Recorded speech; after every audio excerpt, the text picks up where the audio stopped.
À Jérusalem, un tribunal vient de condamner il y a quelques jours l'autorité palestinienne à dédommager la famille de 3 victimes israéliennes d'un attentat commis en 2001 à l'époque de la deuxième intifada. C'est aussi le résultat d'une politique que veut mener un collectif de victimes, poursuivre l'autorité palestinienne devant la justice pour sa responsabilité dans les actes terroristes. Reportage de Mathias Inbar.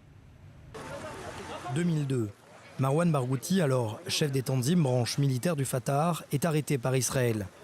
Quelques mois plus tard, la Cour a estimé qu'il avait reçu des ordres et des moyens de la part de Yasser Arafat afin d'employer des cellules terroristes, en l'occurrence les unités Al-Aqsa.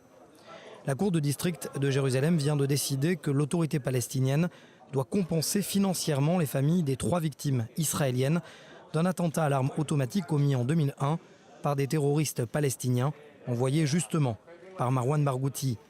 Eliada Cohen est avocat des plaignants. Pour lui, les preuves étaient irréfutables. Nous avons réussi à prouver que cette cellule était composée de fonctionnaires de l'autorité palestinienne, des agents du renseignement et des gardes du corps et chauffeurs du chef des Tanzim Marwan Barghouti.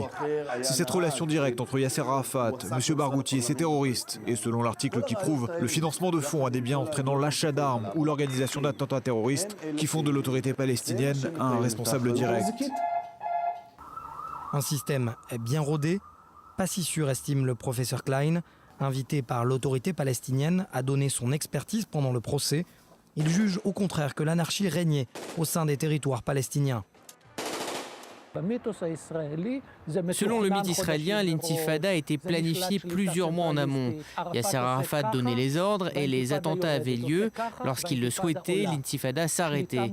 Tout cela a été centralisé. Ce n'est qu'un mythe et faux historiquement. Des vérités historiques que conteste cette fois l'avocat des plaignants.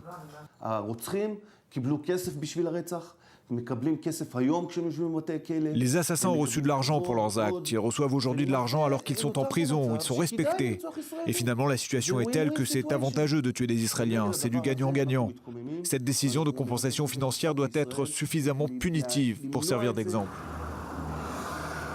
C'est devant cette station-service que le couple Ben Shalom et leur beau-frère ont été assassinés en 2001. Il aura fallu 13 ans à la justice israélienne pour prouver la culpabilité de Marwan Barghouti, le chef des Tanzim, et surtout de son employeur direct, l'autorité palestinienne. La question est de savoir si ce cas fera jurisprudence pour d'autres attentats terroristes qui ont été commis sur cette même route 443, justement en 2001, par les cellules terroristes envoyées par les Tanzim.